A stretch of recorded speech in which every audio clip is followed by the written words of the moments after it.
anigoo ah Qaali Maxamuud Guhaad hooyada dhashay Ikraan Tahliil Faarax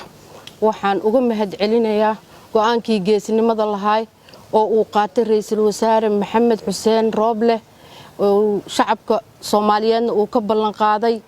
in uu hore u wado yaan uga mahadcelinayaa cadaalad u raadinta Ikraan Tahliil inuu maxaan ku raadayay hore u wado waxaan halkan digniin uga dirayaa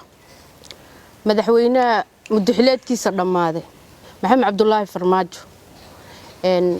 waxaan uga digayaa inuu hor istaagin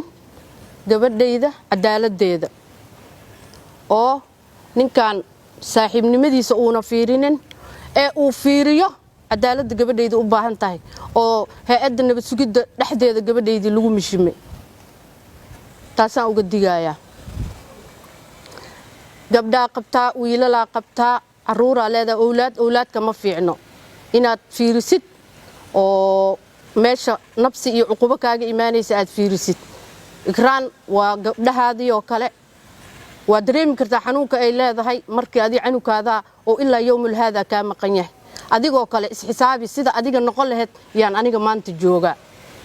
marka madaxweyne waxaan kaaga digayaa inaad u cadaalad fali weyso Ikraan Tahliil oo awlaadooda kale taa waxa kaloon halkan uga mahadcelinayaa dhalinyaradii shalay falka foosho xun ku dhacay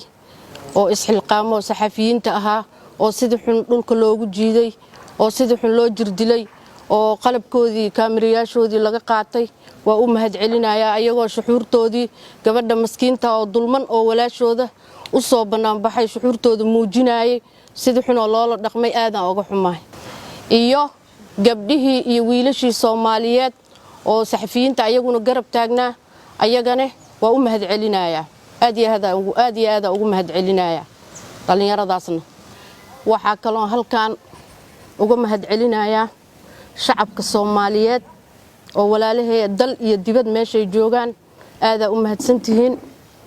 maadaama aan garab istaagteen